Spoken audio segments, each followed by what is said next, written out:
Ce vote pour que l'Angleterre quitte l'Union européenne aura d'énormes ramifications que nous ne pouvons pas encore vraiment prédire ou entrevoir. Nous pouvons en voir certaines, mais il y en a beaucoup que nous ne pouvons pas voir. Mais pour l'heure, il est difficile de voir comment ce grand nombre de pays différents, avec leurs histoires différentes, y compris des histoires d'inimitié les uns envers les autres, il est très difficile de les imaginer capables de s'unir. L'origine de l'Union européenne vient de la Seconde Guerre mondiale, cette extraordinaire catastrophe. Une génération de personnes, des Européens, ont déclaré « Nous ne pouvons pas revivre cela ». Ils ont compris que pour préserver la paix, il était nécessaire d'avoir un système économique qui ne cause pas de haine, qui ne permet pas la rivalité. Beaucoup de gens ne comprendront pas ou ne sauront pas que la religion était un ingrédient important dans l'instauration de la communauté économique européenne. Il est encore un élément religieux dans la plupart des débats de l'Union européenne. Au début des années 2000, le président de la Commission européenne de l'époque, Romano Prodi, a en fait publié un livre, c'était en italien,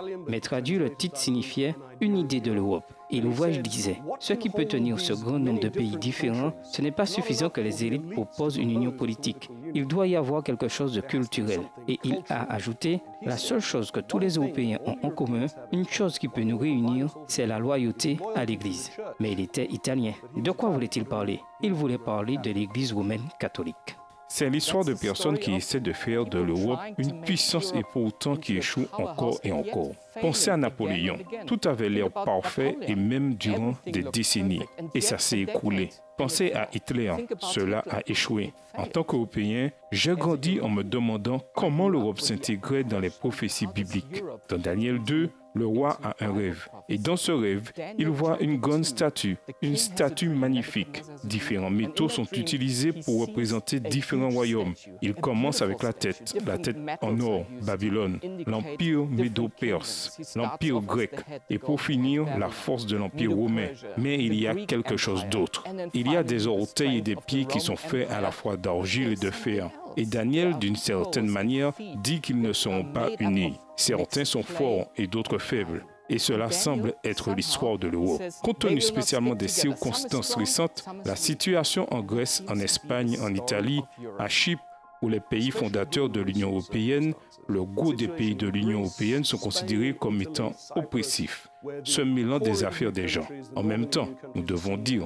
toutes sortes de haines ethniques, racistes et nationalistes qui semblaient morts dans les ruines de la Seconde Guerre mondiale et que l'on n'avait pas vues depuis 70 ans, refont leur apparition de façon magique et troublante.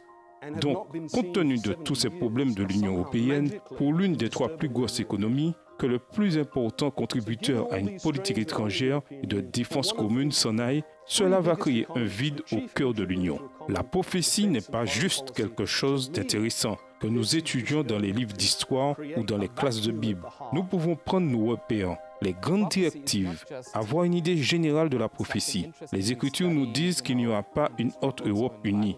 Elle sera forte et faible et nous le voyons. Mais l'histoire ne s'arrête pas là.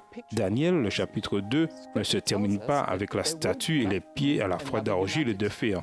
Il y a un roc. Il est petit au début, mais cette pierre écrase la statue entière.